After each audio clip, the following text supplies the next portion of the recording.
Habang tulog pa nga si Andrea, napag-isipan kong lutuin ng kilalang pangmerienda tuwing hapon na ang tawag ay banana Q. Pero yung akin ay malit na version lamang. Mas gusto ko kasi yung ganyan para bawat bahagi ng saging inaluluto. Patagal naman ako nagkikrib, kaya naman sinamunan ko ng balatan na ito at iwain.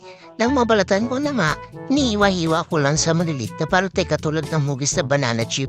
Medyo madami nga ito, kaya sulit ang pagkakrib ko. Kaya naman pinagpatuloy ko lang ang paghihiwa. Hanggang sa natapos na ako, nilagay ko lang ito sa malinis sa plato. Sunod nga ay nagpainit na ako ng kawali. Tadya ko lamang ang lakas ng apoy upang hindi ito ma-over ko. Naglagay na rin ako ng mantika. Ang mainit na ito, sinunod ko na nga ang nilagay ng saging. Layo ko ang hindi sila magdikit-dikit para lahat ay naluluto.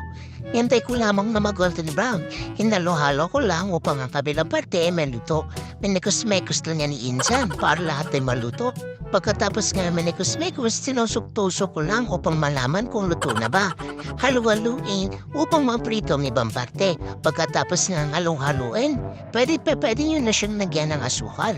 Putpuran hanggang sa tama lang ang tamis upang hindi kayo magkasakit ng diabetes. 1,000,000 halo pa para kumalat ang binubod na 48 na piraso ng asukal. Pag okay na, pwede mo na siyang hangin.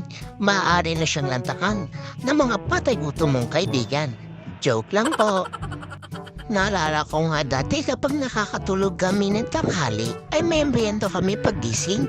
Isa na nga doon ng saging na pinirito sa asukal at isang maliit na royal.